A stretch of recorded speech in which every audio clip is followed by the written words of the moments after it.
Today's episode of The Shift is sponsored by the Ultimate Faith Store.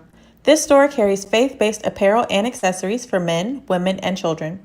To purchase an item from the Ultimate Faith Store, please use the link attached to this episode and use the code JCamille for 10% off. Now, back to the episode, Jay.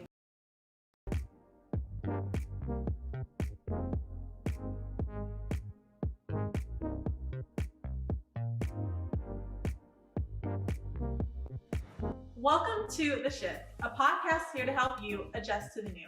I'm your host, Jay Camille. If this is your first time watching, be sure to subscribe to my YouTube channel, follow my Facebook page, and keep up with The Shift on Instagram. This podcast is here to help you get through anything, everything, all things new. Whether it means moving to a new city, starting a new career, getting through a new relationship, or even getting through new tough times such as anxiety and depression. So get ready, get set, and let's shift. See you guys soon. Well, hi everyone. Welcome to The Shift. As always, it's your host, Jay Camille, and I am super happy to be here with you all today. So as you all know, we've been talking about shifting out of shock for the past 5 weeks, actually. We've been going for a while talking about shifting out of shock.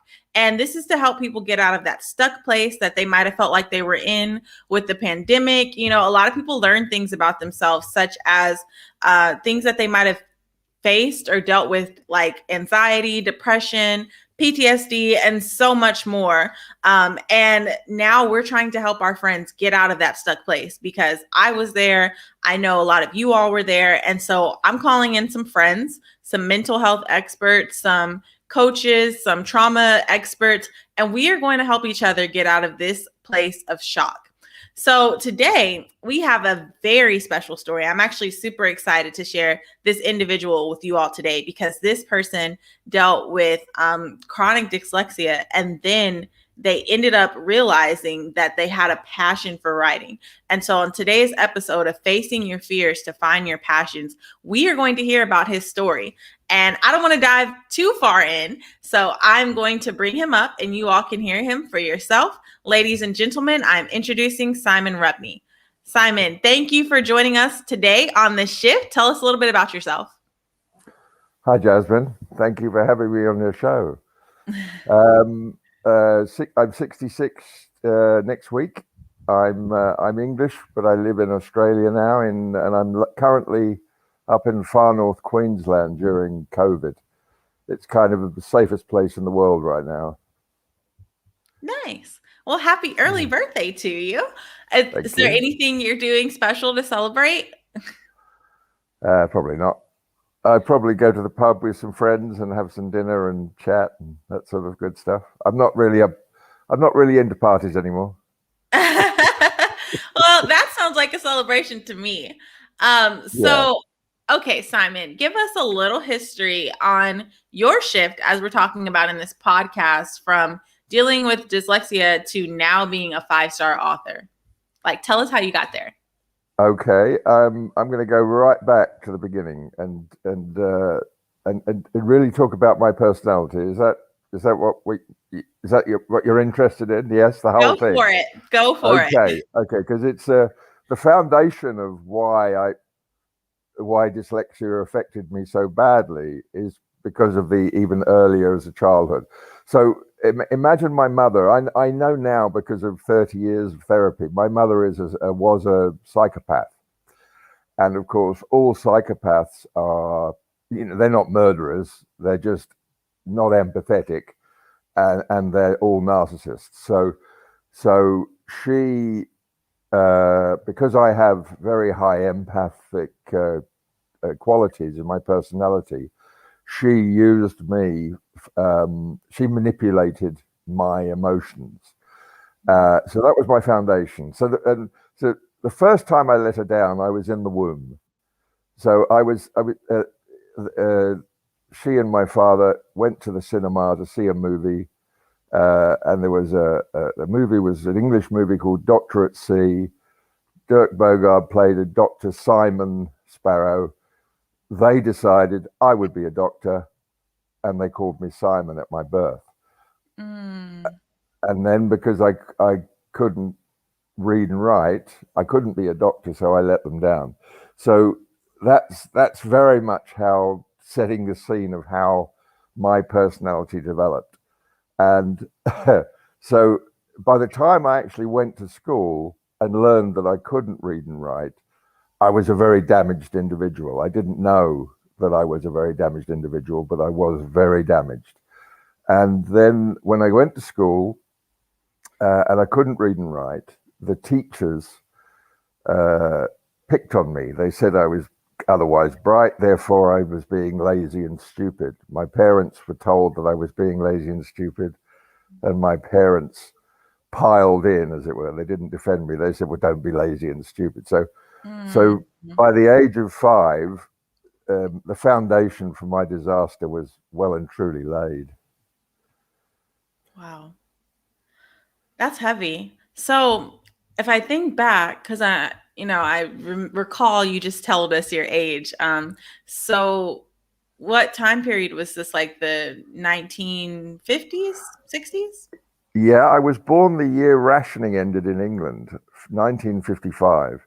So the Second World War had ended 10 years earlier, but rationing Oh, wow. ended, rationing of food and material and sugar and meat and clothing ended in 1955, the year of my birth. Wow. So effectively, my father, who was an empath, but he couldn't love because he was affected by the Second World War. So he was suffering from PTSD.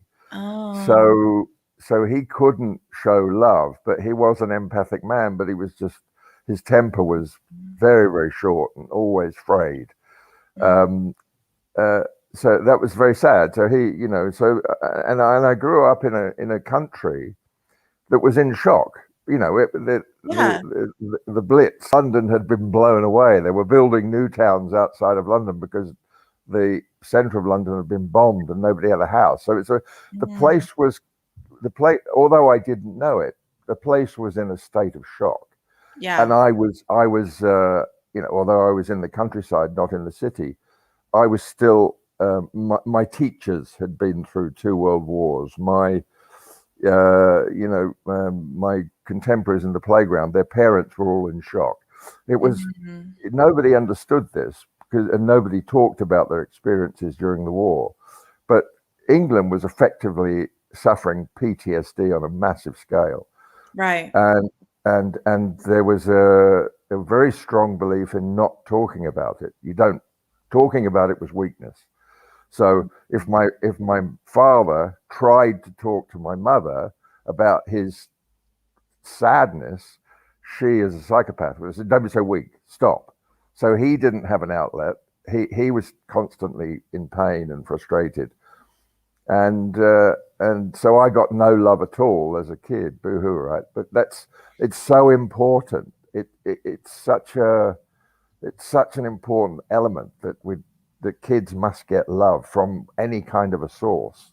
Otherwise, you grow up a narcissist. In my case, I grew up a total empath because I didn't have the genetic predisposition to narcissism. But of course, I've fallen foul to narcissists my whole life in business, Mm. friendships, in relationships. I've always I've always been targeted by narcissists and psychopaths because of my very empathic characteristics and my lack of knowledge of who I was. I just thought how I felt was how people feel. Yeah.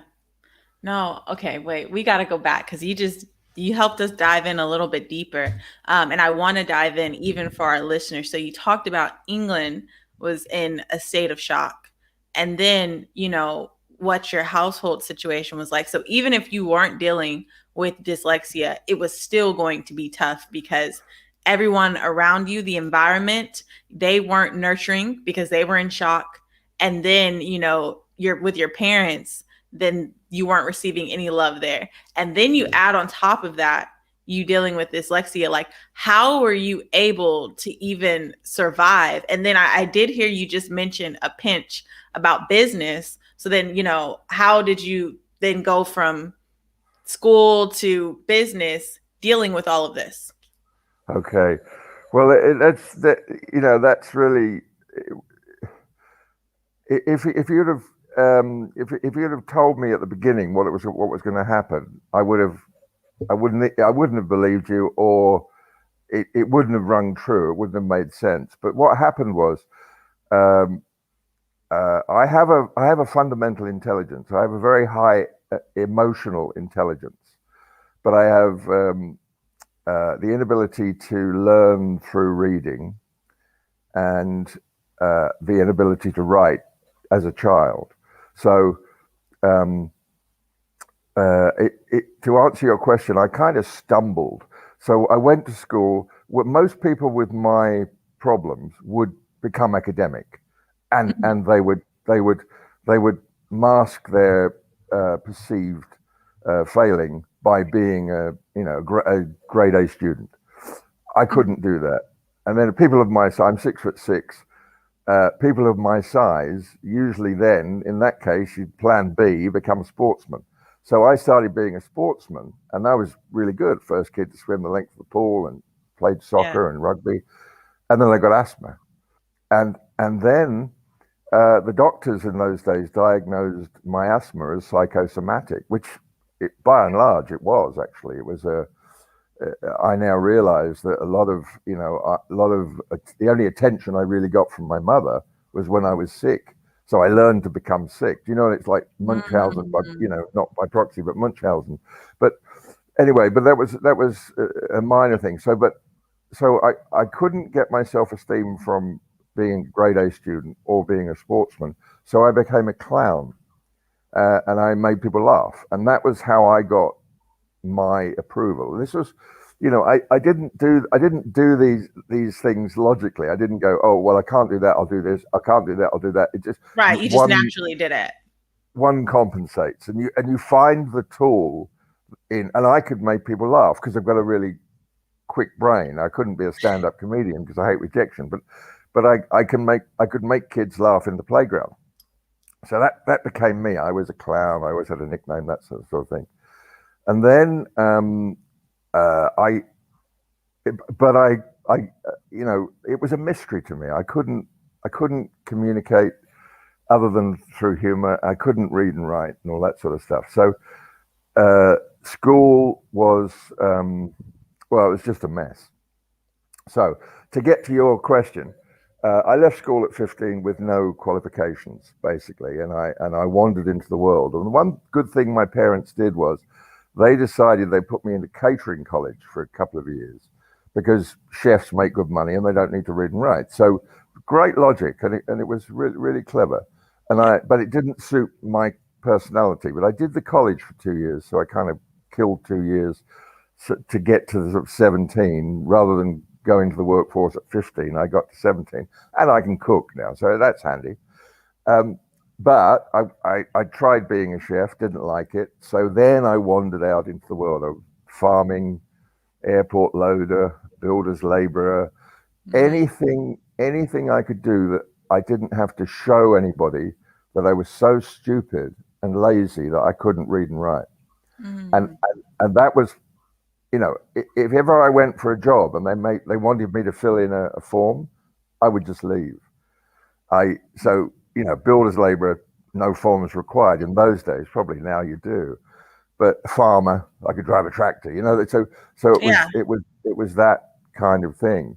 And then, and this I think gets to your question: how did it happen that I actually became successful in business? Right. A, another thing who didn't need reading and writing was salesman. A mate of mine was a salesman for a tobacco company, I think it was, and he had a car and he got good money and he had freedom. He drove all over the place. So I got a suit, went to an interview, and became a rep. I became a sales rep. I failed the first time. I wasn't very good at it because I'm no good at I'm no good at rejection. But then I did something else for a couple of years, and then I went back. I wanted the free car, so I joined Xerox. And Xerox have a great in England. Xerox have a great training course, a Hmm. university in Newport Pagnell, and they taught me how to sell.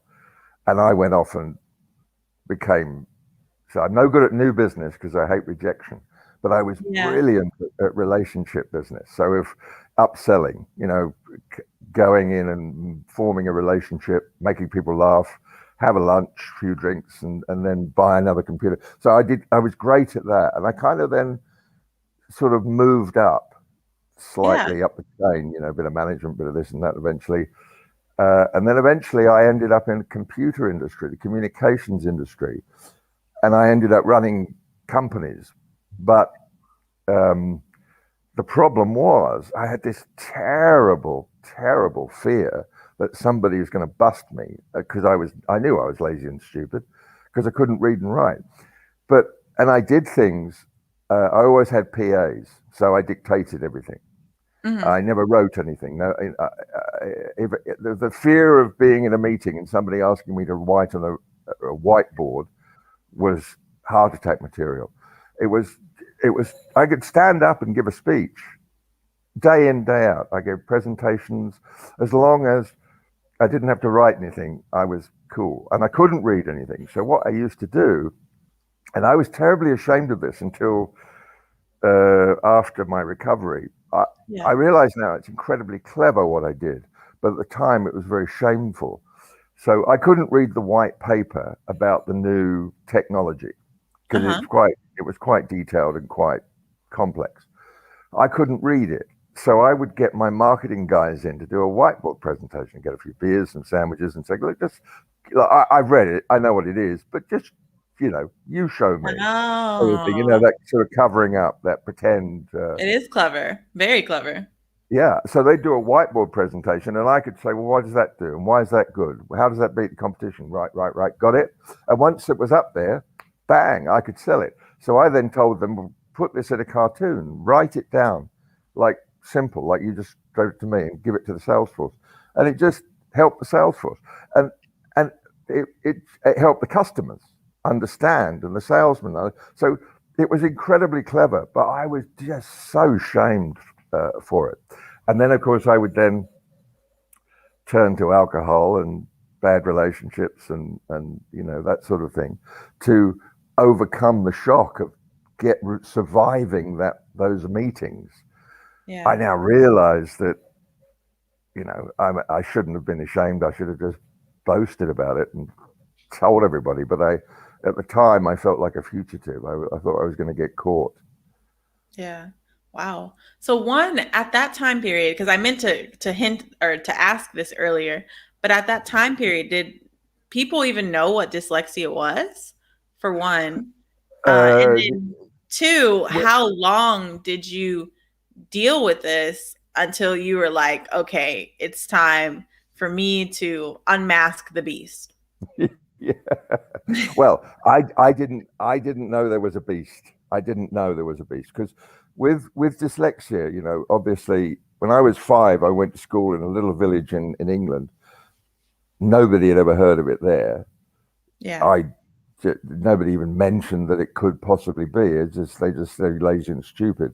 Later in life, as I sort of went through, my 20s, it was popping up more and more. There was references to dyslexia, and I would say to friends or to very occasionally, I would run this up the flagpole and say, maybe I've got dyslexia, and everybody's an expert. They all say, no, no, dyslexia is writing backwards. You're just lazy. Oh, okay.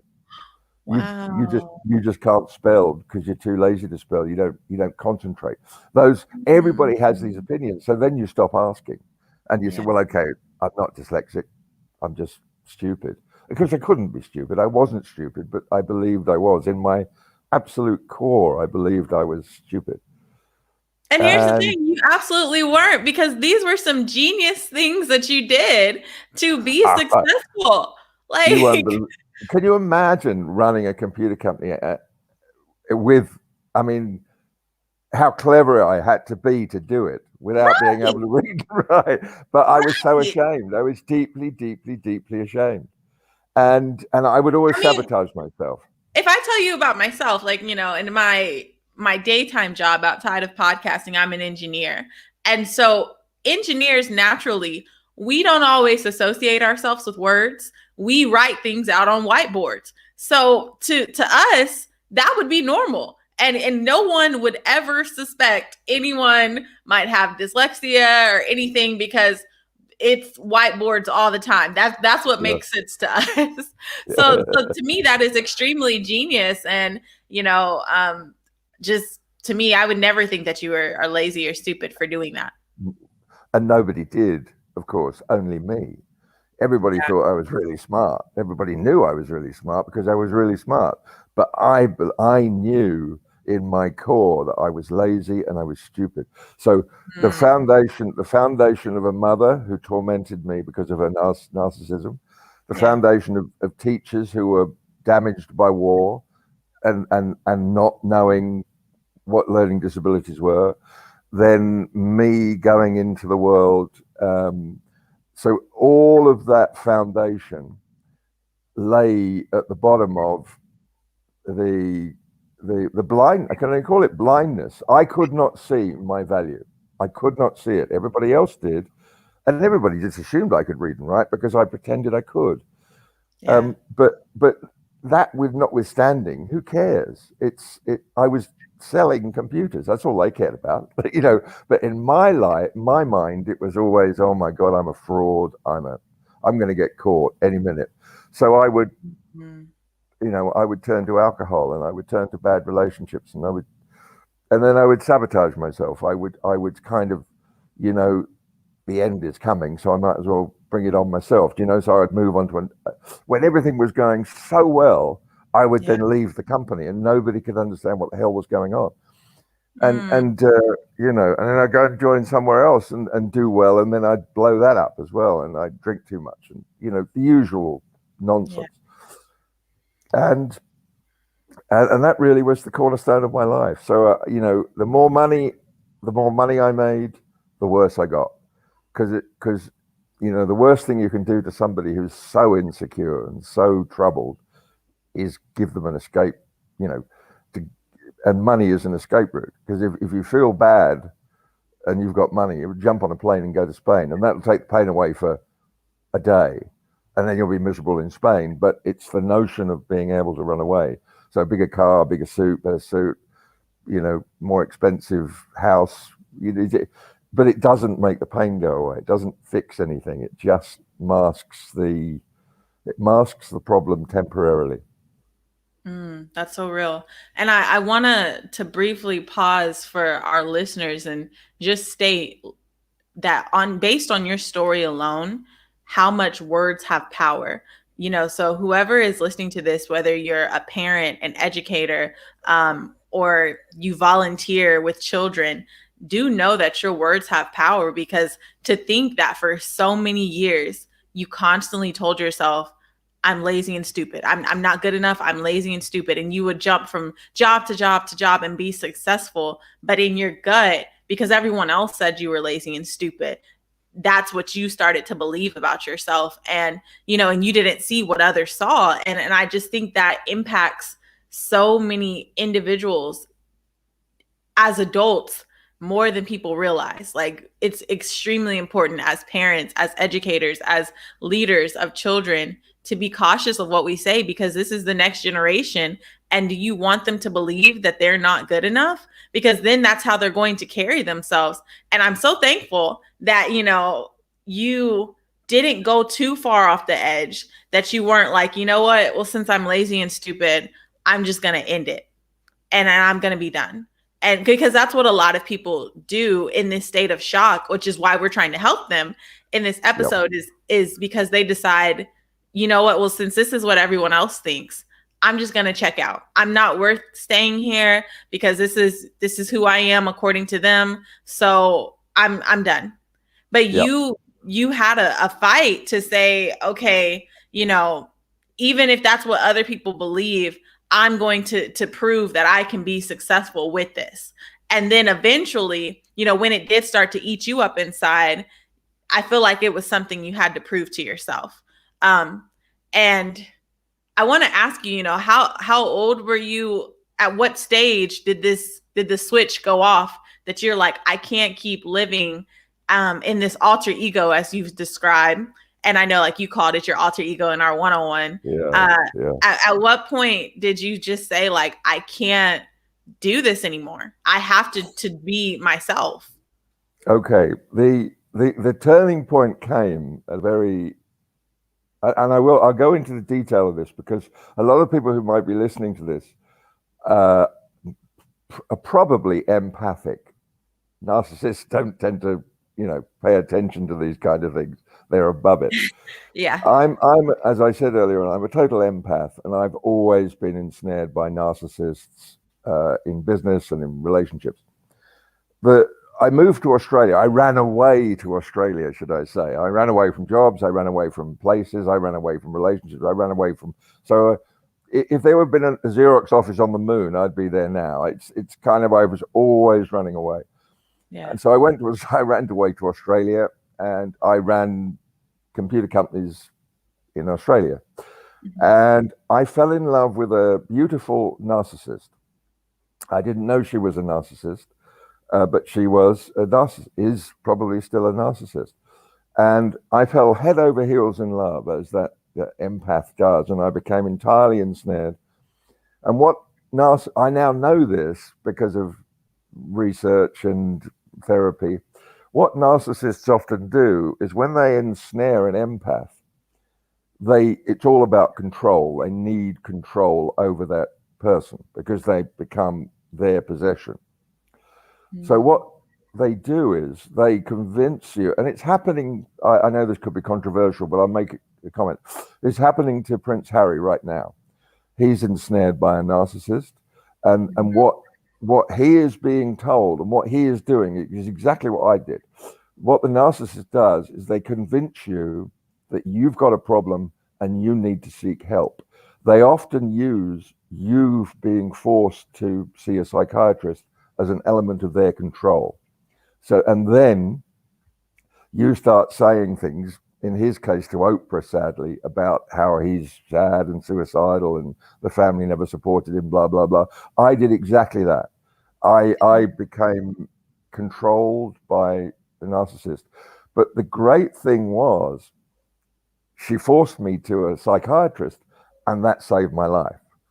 Wow. So I can't be entirely unhappy about what happened. But the long story short is I had to write a letter, and I was showing the shrink the letter. I said, it's a business letter. Would you look at it and have I got the right intonation? Is it the right meaning? And I had to write it because at the time I didn't have a PA, so I wrote it myself. And he looked at it and said, "Oh, you've got dyslexia." I said, "No, I haven't." He said, "Why do you say you haven't got dyslexia?" I said, "Well, dyslexia is writing backwards. I'm just too lazy." He said, "No, you've got dyslexia." And I wept for the hour. I just wept for that Wow. whole hour. And I couldn't talk. I couldn't think. It was just a release. Yeah. So I went home after that session, absolutely in shock. I didn't understand quite. I didn't really understand what had happened, but I knew a major shift had happened. And when I Yeah. got home, so I had a garage full of computers because every time I joined a computer company, they'd give me a new laptop or a new PC. So I had a garage full of them I've never opened. So I opened one up and plugged it in, and I just started writing, and I've never stopped since. So that's kind of 30 years ago, I guess. And the books just fell out of me. And Wow. it was, Okay. So could you write, or like, because he said, so you didn't write backwards. So how did he know that you had dyslexia? yeah, because I couldn't spell, I couldn't punctuate, I couldn't do any of that stuff. And that's what dyslexia is. It's not No. Dyslexia isn't an obvious thing. The point Yeah. is that if a kid can't spell, he's not doing it deliberately. She is not doing it deliberately. It is because they have dyslexia. It's simple as that. If you can't spell, you got dyslexia. Don't People try and wrap it up in all sorts of, oh no, that's not dyslexia. You're just not concentrating, blah, blah, blah. But if you think about the element of that, if somebody had a limp and couldn't run 100 meters, you wouldn't tell them, stop limping and run. And if Mm. somebody can't spell, that's what it is. It's nothing else. It's not laziness. It's not dumb. It's dyslexia. And that is the message that is not getting to out there. So Yeah. he just read my words, and I wrote down what I thought these words would be. Yeah. And he just said, "Well, you've got dyslexia," and I have got dyslexia. I've got chronic dyslexia, but in this day and age, I can write in Microsoft Word, and the spelling just gets fixed automatically. And I have a That's so brilliant true. editor, and my editor just puts all the commas in. So it's fantastic. That's awesome. Wow. And so because this is what we want to get into in this podcast. And I know you didn't plan on I didn't write this question down for you, or we didn't plan on getting into it. But how did that release feel during that shift? Because this is the title of, the podcast is The Shift. And that was your shift right there, was when he said that and he confirmed what you believed all along and that people were denying to you that you had. How did that release feel, that you were just crying? It it took me a long time after that. The initial response was remarkable. I mean, but it took me an awful long time after that to really believe that I'm not lazy and stupid. It took me a long, long time, even though it was clear as the nose on your face. It was after so long of having one belief. Can you imagine? It's like a faith. If you have a faith in God, it's very hard to remove that faith. And Yeah. it's inbred. It's strong, and that's how I felt about my stupidity. So for Mm. me to change the way I see who I am took a lot longer. And of course, now many years on, I've been through many stages of recovery, Yeah. and that was kind of the catalyst. That was the moment. But of course, I now know that what because I always felt terribly unhappy and sad and suicidal and all that.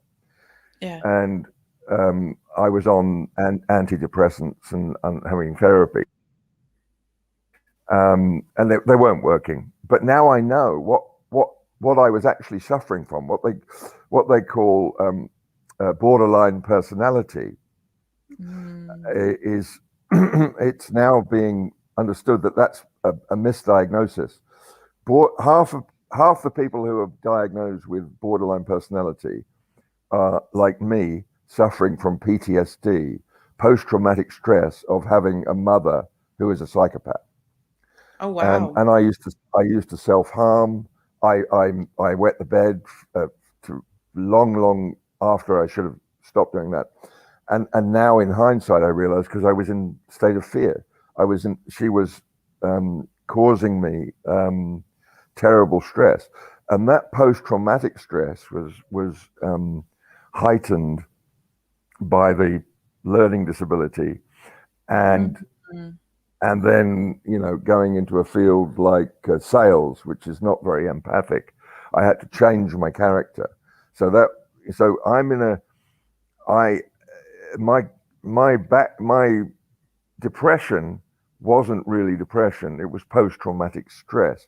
And that's why I would say to your listeners, your viewers, analyze everything in your mind. If you feel uncomfortable and unhappy, analyze everything. Go in and really look at your past, your parents, your childhood, your relationships, and do it through the field of do it through the prism of being absolutely frank with yourself, and really searching out. Because for me, it was finding out um, the foundation of my life, finding out the core of who my mother was and why my father was and what I became.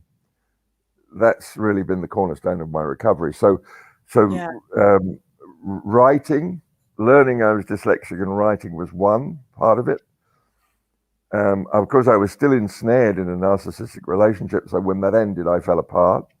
Mm. Um, and that was a part of recovery. And then years and years of being on antidepressants, which I didn't need to be, and now understanding I'm in post-traumatic stress, and now I'm in recovery for that. So my life is now making more sense. I still have those grey days, those bad days, those sad days, and they're so deeply entrenched within me. But there are more days of happiness now, That's instinctive amazing. happiness. Yeah. That's awesome. And like, I'm so happy for you and congratulations on just making this transformation and experiencing happiness because it sounded like for years and years that you experienced unhappiness. So now in your latter years, and especially as you're getting ready to enter your birthday, you can say that like you're experiencing more days of happiness. That's a blessing.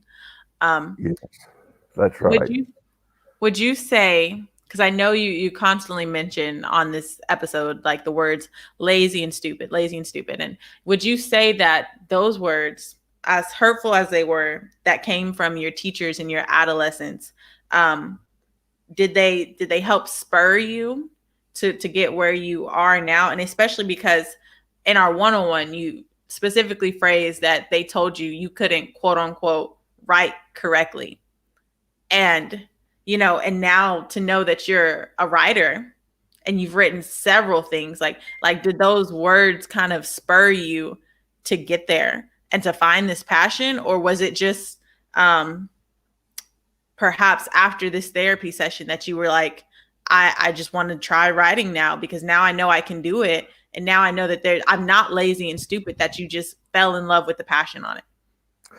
Okay. I'm. It's a very, really good question, and you presented me that question yesterday in the questionnaire, which I really thought about it because I found it challenging. Because I want to say that sort of Hollywood, yes, they did it, but I think the opposite happened. I now know that I'm what they call a natural writer. That is to say, when I sit down in the morning, I don't know what's coming. I don't know what Yeah. characters, what plot. I don't know where I'm going to be. It just happens. So I start writing, and it happens. And um, it turns out I formulate a lot of my intelligence, emotion through writing. So as I write, the expression happens. So the fact that I did not write my whole life meant that 80% of my potential was not there, and I didn't miss it because I'd never done it, and I didn't know Mhm. that it wasn't. I didn't know. I just didn't know. But now I do. I realize that if I'd have started writing at school, I'd be a better writer now. And Yeah. and all they had to do was, all they had to do was, and I'm loath to criticize these people because these people were, they were adults in 1955, so they'd been through war. They were probably born at a time when it was horse and carts. They had no computers, there was no TV, there was no technology. So their knowledge of education was limited at best. So that they did their best. But now we have no excuses. So if you've got a kid now, if I were a kid now, I've got 5 godkids around the world. Yeah. They all got me, right? Nobody was going to tell them they couldn't do anything. Nobody.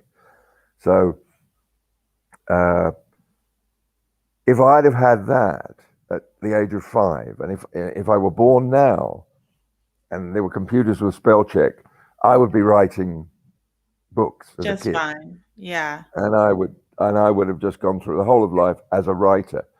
As it was, there was this massive void that I didn't even know existed in my life. And Mhm. now I communicate through written word. So it's just the weirdest thing. It's just that it was the worst possible thing that could have happened to a personality like me and a talent like mine. And a talent's arrogant, but ability, that ability to write is it was, I didn't, so as I just said, I'll labor that point, but I didn't miss it because I Yeah. didn't know I didn't know I'd had it until I found it when I was 30 something. Wow. So yeah, so no, to answer your question, no, they did not spur me on, Yeah. but I don't blame them. I don't blame them for not knowing. But in this day and age, if a teacher doesn't know, that's a problem. Agreed. Every Absolutely every agreed. teacher should now know. Every parent should now know that there is a great chance that a child is going to be numerically dyslexic or Yeah. dyslexic towards letters. Um, and I've set up a little Facebook page called Dyslexics Unanimous. And the idea of that is because sometimes teachers and parents can actually instill in their kids a state of fear. They might say the right thing, like, "Oh, don't worry, darling," but their demeanor shows panic. And inside Mhm. they're thinking, "Oh my God, my kid's not going to be a lawyer. My kid's not going to be, my kid's not going to be a CEO." And that Yeah, fear comes through. And what I try and stress is, Einstein was a dyslexic. he Richard sure was. Branson, yeah, Richard Branson is a dyslexic. You just go through the list, and the only thing those people had was a self-esteem, and that's all you need. If you've got Yeah. belief in yourself, you'll go and create Virgin Airline or Virgin Records and be a Branson. But if Branson didn't have the belief in himself, he probably would have been an airport loader rather than owning an airline. Do you know what I mean? No, So I it's absolutely do. And I love that you yeah, honed in on that because last week we had a speaker talking about her son who deals with autism and, and stressing mental health and health awareness. And then you're talking about dyslexia. And both of what you all are saying is essentially the same in terms of nurturing that mm, child, yeah, nurturing, building up their self esteem. And, and even as an adult, like nurturing, making sure you're surrounding yourself with people who are nurturing it. And in an environment, because listening to you being in an environment that was in shock as well as your home environment of PTSD and narcissism, it just wasn't nurturing for you. So everywhere from every angle you were set up for failure yeah, at that time. yeah, And now it's like parents, teachers, educators, listeners, there are too many resources for your child to fail. Like yes, there are too many resources. Either you as a parent can do the research on YouTube, or like you're saying, we'll check out your Facebook group, social media, Google, that you can understand what's going on with your child and how to nurture them. And, mm, or teachers, legal guardians, if you're an adopted parent or foster parent, there are still other resources out there that you can tap into, like therapy, and oftentimes free therapy that you can get for your child to help them and to nurture their self-esteem, because that, like you said, that's all that they need. And once they have that self-esteem and they believe in themselves, imagine if you would have believed in yourself, like you said, when you were younger, you would have been writing several books, several plays, so much more. um, yeah. you would have been at a different stage in your life much sooner. Yes, exactly right. And it's worth stressing that it's there doesn't have to be a great there doesn't have to be an obvious thing. Like writing is very odd. Most people aren't able to write books, and that shouldn't be ashamed of that. Yeah. And but if you reanalyze you reanalyze my journey, and you think to yourself, by any measure of any level of health, of money, of achievement, I should have been the happiest man alive. I I was, and yet I felt terrible. So that's happening to a lot of people even now. That's true. Um, and they're not going to go on to become authors or whatever. But the important thing is living happy in who you are and Yeah. understanding and rationalizing your achievement and being and accepting and enjoying what you are in the moment. And if what you are in the moment is um, it doesn't matter what it is. It's not achievement by other people's level. It's how you feel Yeah. about whatever job you're doing. And you know, and I wish I could have been a happy chef or a happy baggage loader or a happy gardener or a happy farmer. Yeah. Um, I wish I could. I would have I would have wanted to be happy in any of those fields, but I was never happy. And the more success I got, the less happy I became. So Mm, that is sad. That's a waste of a life.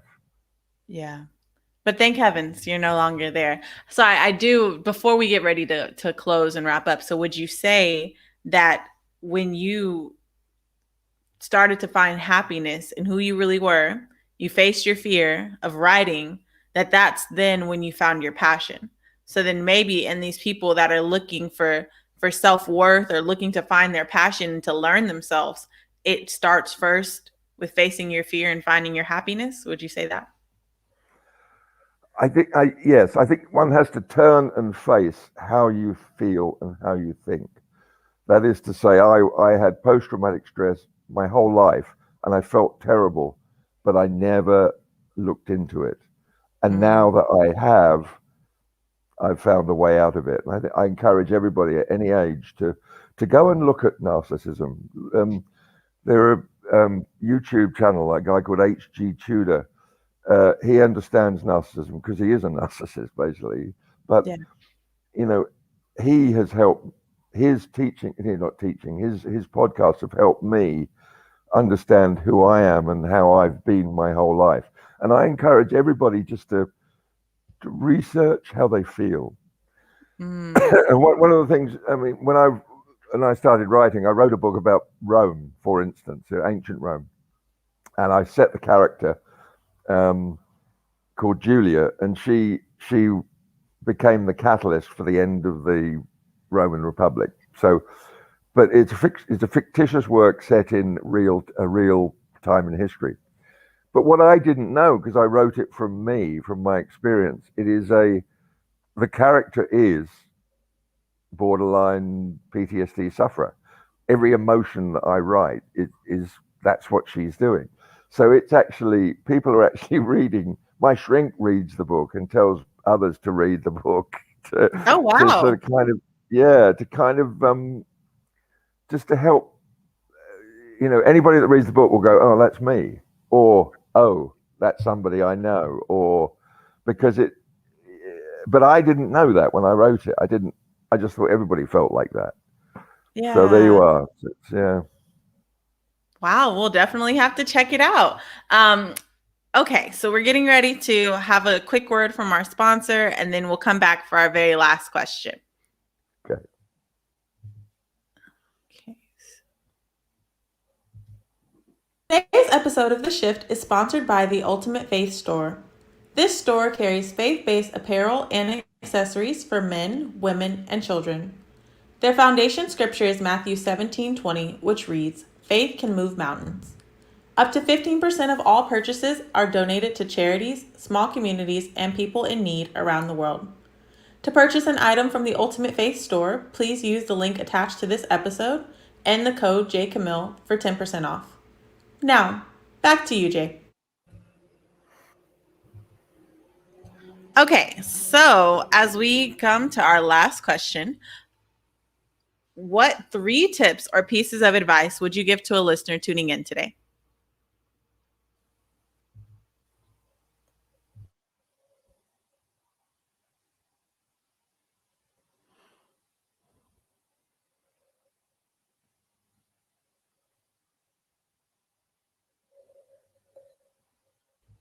Oh, Simon, are you there? I think we lost you.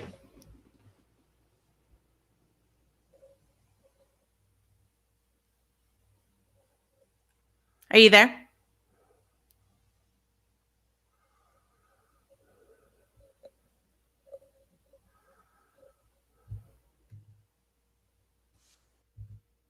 Hello. Simon, are you there? I think we Okay. were having a problem there with the connection. I think Yeah, so we're too. having a problem with the connection. Yeah. Okay, so we're to our last question. What three tips or pieces of advice would you give to a listener tuning in today? Um, I can't remember what I wrote yesterday when you asked me that question. That was a very good question. I think the three tips I would say is if you have kids, just assume that there's going to be a learning disability and be happy if there isn't, and be happy if there is. But focus on the self-esteem and fixing the problem, because it's easy to do now. It's not easy to fix the problem, but it's easy to get help to fix the problem.